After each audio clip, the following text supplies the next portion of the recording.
ये है आशा, एक छोटे से गांव की लड़की जिसके सपने उसके गांव की सीमाओं से कहीं ज्यादा बड़े थे। लेकिन उसके सपनों को हमेशा एक ही चीज की बेड़ियां जकड़े रखती थीं, उसके समाज की पुरानी रूढ़िवादी सोच। बगल से गुजरती औरतें उसे देखतीं और फुसफुसातीं, अरे भाभी, आशा को कब तक पढ़ाओगी? अब तो उसकी शादी की उम्र हो गई है। हमारी बहू तो बस घर का काम ही करती है, यही शोभा देता है लड़कियों को। आशा थोड़ी उदास हो जाती है। माँ उसे पुकारती हैं, बेटी थोड़ा हाथ बटा दे, खाना बनाना है। आशा किताब बंद करती है। हाँ माँ, बस ये थोड़ा सा पढ़ लूं। शाम को वह अपने पिताजी से कहती है, पिताजी मैं आगे पढ़ना चाहती हूँ, शहर जाकर कुछ बनना चाहती हूँ।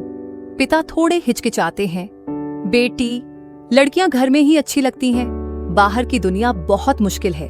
क्या जरूरत है इतनी पढ़ाई की?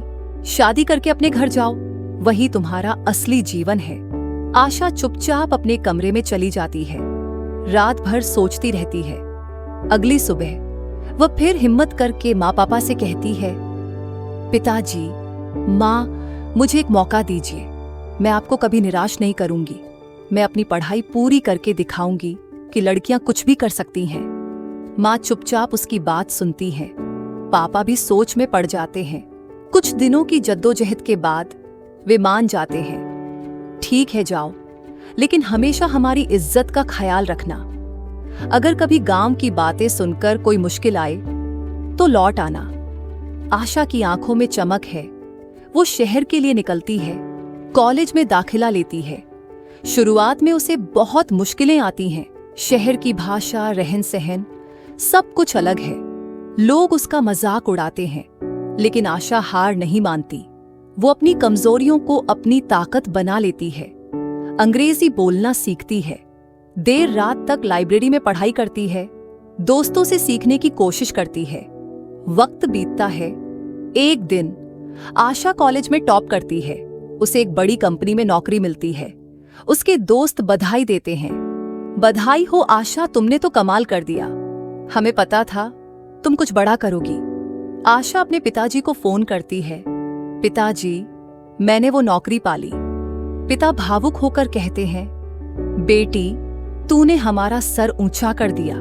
हमें कभी लगा नहीं था कि तू इतनी आगे जाएगी। कुछ साल बाद आशा गांव लौटती है। अब वह एक सफल, आत्मविश्वास से भरी महिला है। वही लोग जो उसे ताने मारते थे अब सम्मान से उसका स्वागत करते हैं। अरे बेटी आशा, तुमने तो नाम रोशन कर दिया। हमारी बेटियां भी तुमसे सीखेंगी। आशा गांव की लड़कियों से मिलती है, उन्हें पढ़ाई और आत्मनिर्भर बनने के लिए प्रेरित करती है। वह एक छोटा सा केंद्र भी खोलती है, जहां गांव की लड़कियों को कंप्यूटर और अंग्रेजी सिखाई जाती है। आशा मुस्कुराकर कहती है, सपने देखने से मत डरो। अगर मैंने कर दिखाया है तो तुम भी कर सकती हो। बस मेहनत करो और अपने ऊपर विश्वास रखो। आशा ने सिर्फ अपनी कहानी नहीं लिखी, उसने समाज में फैली रूढ़िवादी सोच को पीछे छोड़ते हुए हजारों लड़कियों के लिए प्रेरणा की एक नई गाथा लिखी। उसने साबित कर दिया कि सपने सिर्फ सपने नहीं होते, अगर उनमें उड़ान भरने का हौसला हो